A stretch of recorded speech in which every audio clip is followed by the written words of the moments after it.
Here's why the FBI went after the director of Die Hard. But before we start, please take a moment to give this video a like, subscribe, and hit the bell so you'll never miss these great stories. As Gail Sistrunk McTiernan waits in the visiting room, a man shuffles towards her. She's waiting for her husband, director John McTiernan, who's serving time in South Dakota's Yankton Federal Prison Camp. She glances at the apparent stranger and realizes this shell of a man is her husband, the superstar at the helm of movies like Predator, Die Hard, and Last Action Hero. So what's happened to make her partner barely recognizable to her? John warned me, Sistrunk McTiernan explained to the BuzzFeed News website at the time. He said he would look like a scarecrow in a tan uniform. When I arrived at the prison, a man came in the room. I didn't think I knew him. He was pasty and he had no life left in his eyes. I made eye contact with him to be polite, and I realized it was John. Scarcely recognizable to his wife that day, the Federal Bureau of Prisons knew him as prisoner 43029-112. Fellow inmates and prison staff called him Mac, or occasionally Big Mac. To friends and colleagues he's MCT, but the rest of the world knows John McTiernan as the director of a slew of classic action movies. From the mid-1980s, McTiernan's directing credits included some of the most acclaimed and recognizable titles right across the action, thriller, and sci-fi genres. First came the horror mystery Nomads in 1985. Then the Oscar-nominated action flick Predator arrived on the big screen 2 years later. Before the decade closed out, the director earned another 4 Academy Award nominations with fan-favorite Die Hard in 1988. In 1990, McTiernan drew further acclaim with the Oscar winning The Hunt for Red October. The Academy was impressed enough with the movie's effects and sound effects editing to award it a Gong in 1991. The sound and editing personnel received 2 further nominations as well. But come 2013, the accomplished filmmaker was a million miles from his famed director's chair.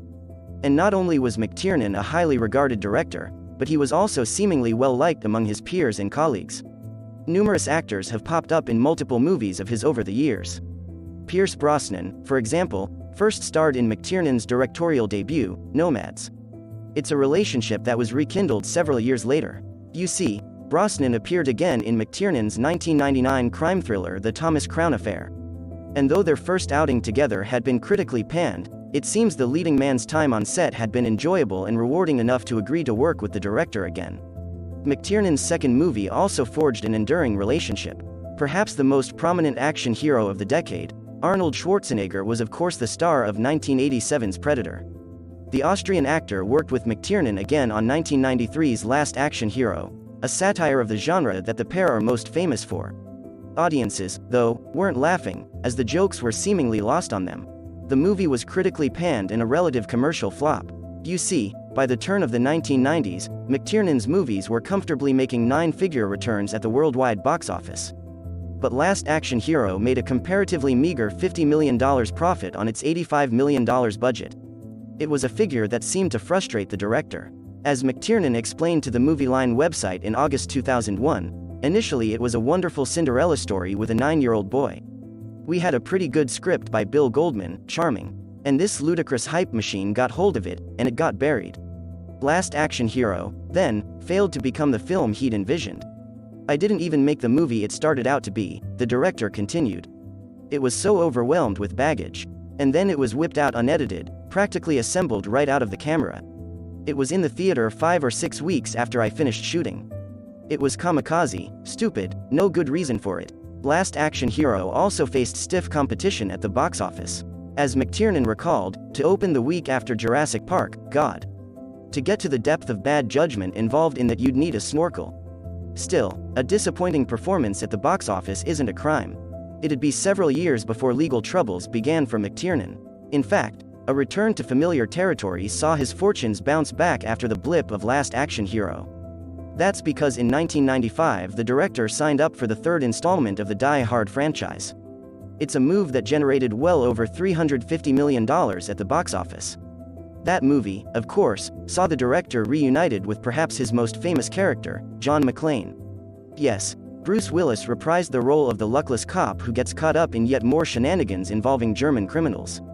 And while today it's hard to imagine anyone else taking on those bad guys, Willis hadn't been McTiernan's first choice for the role in the original Die Hard. You see, at the time the actor was much better known for his comedy roles, particularly on the hugely popular TV show Moonlighting. And though Willis played a detective in that series, he was a far cry from McTiernan's vision of a tough guy. He still ended up scoring his signature role, though, but almost by default. According to the website Cinephilia and Beyond, Willis was the only remaining option once Sylvester Stallone, Don Johnson and Harrison Ford turned down the role. They were all leading action heroes of the day, of course, and so perhaps seemed like a good fit as McClane. Willis, though, wasn't quite the most unlikely candidate for the part. Apparently legendary crooner Frank Sinatra had been offered the role of the rugged yet likable cop. You see, Die Hard later evolved from McTiernan's original vision, which was more in tune with the Christmas classic It's a Wonderful Life. In fact, the movie appears to have taken on a life of its own during production, transforming into the enduring thriller fans still love today.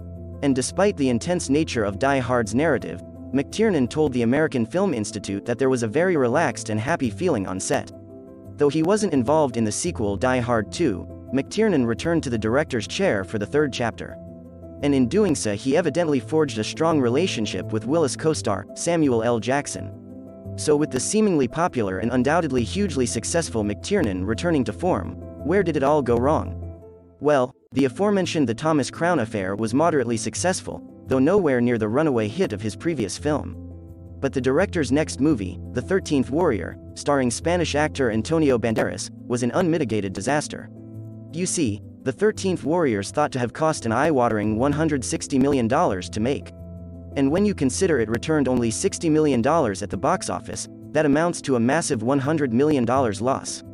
It's probably fair to say, then, that McTiernan's next movie, a remake of 1970s sci-fi sports flick Rollerball, had a lot riding it.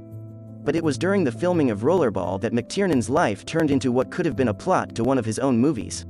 According to The Guardian, the director clashed with producer Chuck Roven over the movie's tone. It's alleged that McTiernan believed his colleague was deliberately messing with the film's schedule.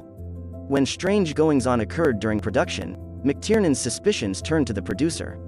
It's reported that an unexplained blaze tore through a set, and the director reportedly believed that Roven had been involved. So McTiernan employed a private detective to keep an eye on Roven. The investigator was Anthony Pellicano, a man already well known in Hollywood celebrity circles. It appeared as though his reputation preceded him, and some alleged that his methods were downright unlawful. This was something that had come back to bite McTiernan several years later. And when we say Pellicano's reputation, we're not talking about a man who's a bit of a rascal. This is someone whom it's claimed had a liking, illegal, by the way, for tapping the phones of his targets and of intimidating reporters who asked too many questions. That all led to a massive scandal in the early 2000s. The accusations actually precipitated a federal probe into Pellicano. It's claimed the private eye fancied himself as a mob-style player. That was an assertion seemingly supported by his then-wife, Kat. Glossy magazine Vanity Fair even suggested that entertainment's biggest stars, from Michael Jackson to Tom Cruise, were somehow implicated.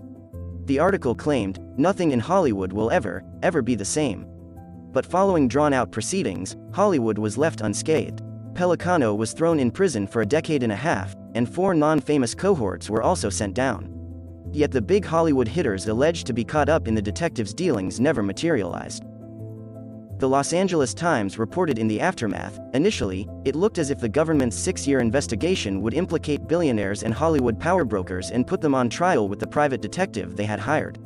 The powerful would fall, some thought, a cautionary tale for the industry.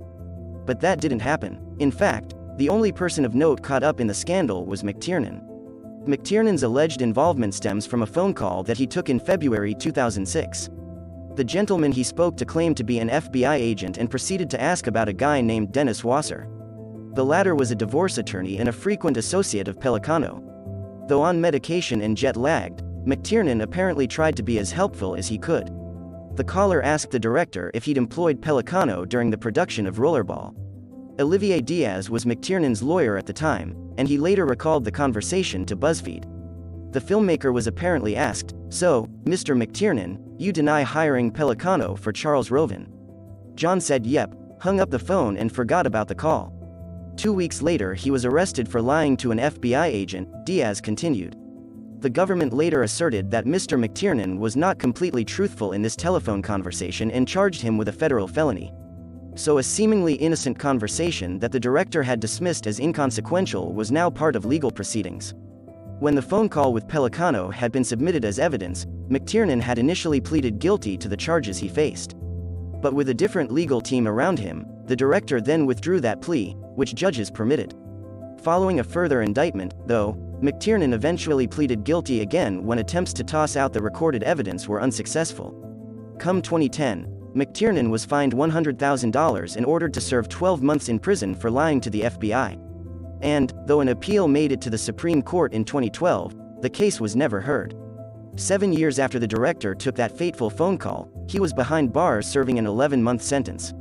But admirers and former colleagues gave him their backing.